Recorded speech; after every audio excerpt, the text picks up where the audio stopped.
కవిత వ్యాఖ్యలు బీఆర్ఎస్ ను కుదిపేస్తున్నాయి. కేసీఆర్ చుట్టూ దెయ్యాలున్నాయి అన్న కవిత వ్యాఖ్యలపై కేటీఆర్ స్పందించారు. కవితకు కేటీఆర్ ఇండైరెక్ట్ వార్నింగ్ ఇచ్చారు. అంతర్గత విషయాలను బహిరంగంగా మాట్లాడటం సరికాదన్న కేటీఆర్ కవిత లేఖ పెద్ద విషయం కాదన్నారు. తమ పార్టీలో ప్రజాస్వామ్యం ఎక్కువన్నారు. కేసీఆర్ కు లేఖలు రాయడం సహజమేనన్నారు. తమ నాయకుడికి సూచనలు చేయాలంటే ఎవరైనా లేఖలు రాయొచ్చు అని కేటీఆర్ తెలిపారు.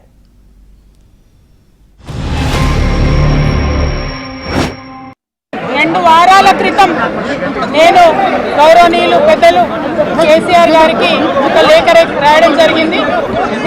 నేను ఈ విధంగా కేసీఆర్ గారికి ఇదివరకు కూడా నా ఒపీనియన్స్ ఎప్పుడున్నా కూడా లేఖ ద్వారా చెప్పడం జరిగింది. నేను మొన్ననే చెప్పున్నాను, కుట్రలు కుతంత్రాలు జరుగుతూ ఉన్నాయని. నేను చెప్పిన కొద్ది రోజుల్లోనే మరి నేను అంతర్గతంగా కేసీఆర్ గారికి రాసినటువంటి ఉత్తరం బహిర్గతం కావడం అన్నది ఇది మరి ఏం జరుగుతుందో అన్నది పార్టీలో ఉన్నటువంటి మనందరం తెలంగాణ ప్రజలందరూ కూడా ఆలోచించుకోవాల్సినటువంటి విషయం. నాకు వ్యక్తిగతంగా ఎవరి మీద ద్వేషం లేదు, ఎవరి మీద ప్రేమ లేదు.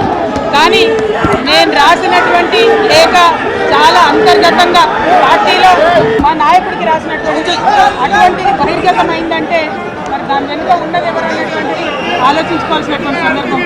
మనం ఎవరైనా సరే పార్టీలో ఏ హోదాలో ఉన్నా కొన్ని విషయాలు అంతర్గతంగా మాట్లాడాల్సిన విషయాలు అంతర్గతంగా మాట్లాడితేనే బాగుంటుంది. పార్టీ ఫోరమ్స్ ఉన్నాయి, అధ్యక్షుల వారితో కలిసే అవకాశం ఉంది, లేదా ఆఫీస్ బేరర్స్ ఉన్నారు, కలిసి చెప్పుకునే అవకాశం ఉంది. కాబట్టి అంతర్గతంగానే కొన్ని విషయాలు మాట్లాడితే బాగుంటుంది. అది అందరికీ వర్తిస్తుంది, వీళ్ళకి వాళ్ళకని కాదు, అందరికీ వర్తిస్తుంది.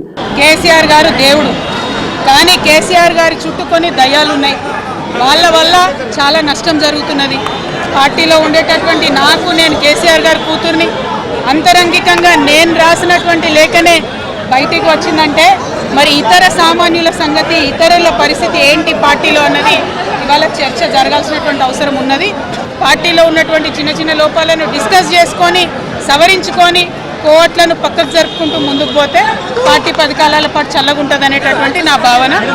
మా పార్టీలో డెమోక్రసీ ఉంది. మా పార్టీలో సలహాలు సూచనలు ఎవరైనా ఇవ్వచ్చు, ఎట్లా అయినా ఇవ్వచ్చు. గతంలో పార్లమెంట్ సమావేశాల సందర్భంగా లేఖలు వచ్చినాయి, సూచనలు వచ్చాయి. అట్లా వచ్చినప్పుడు వాటిని ప్రజాస్వామికంగా స్వీకరిస్తాం.